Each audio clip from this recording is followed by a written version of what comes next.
हाय हाय ईदेर दिन जखन आसे तो प्रवासी बोलते था कि ईद के दिन सब मिलेंगे अपने अपने यार से, मैं मिलूंगा दर्द गम की पत्थरी दीवार से।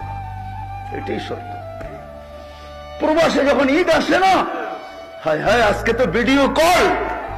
আপনাদের নোয়াখালীর কাহিনী আমার মনে আছে।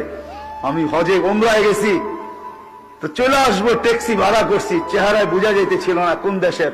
আমি বৈশাখী, আমি মনে করছি ইন্ডিয়া পাকিস্তানের হবে, নাদুস নাদুস চেহারা সুন্দর। তো আমি উর্দুতে জিজ্ঞাসা করলাম তোমার বাড়ি কোথায়? বাংলাদেশে। তাইলে আমি বললাম তোমার সাথে তার উর্দু বলে কোনো দরকার নেই। কোথায় বাড়ি? কয় নোয়াখালী। কতদিন এখানে? কয় 25 বছর। বাড়ি গেছো কয়দিন পর পর বাড়ি যাও? কয় 2 থেকে 3 বছর পর। আমি বললাম মাইনা নিলাম 2 বছর পর, তাহলে 25 বছর আপনি 12 বার বাড়ি গেছেন, ঠিক না? তো বলে হ্যাঁ হুজুর তাই হবে। তো আমি বললাম যে আপনি তো জীবনের কোনো মজাই দেখেন নাই। বছরে 25 বছরে 12 বার বাড়ি গেছেন। 2 মাস থেকে 3 মাস ছিলেন, 36 মাস। 3 বছর আপনি বাড়িতে ছিলেন, 23 বছরই আপনি বাহিরে আছেন। লাইফের তো কোনো মজা আপনি বোঝেন নাই। হয় হয় আমি জানি না আমার কথার ভিতরে যে বিষ মাখানো ছিল। সে হ্যান্ডে গাড়ি চালানো ছেড়া দিয়া সাইড করে চোখের পানি ছেড়া দিছে। হুজুর আপনি বোঝেন, আমার পরিবার পরিজন বোঝে না।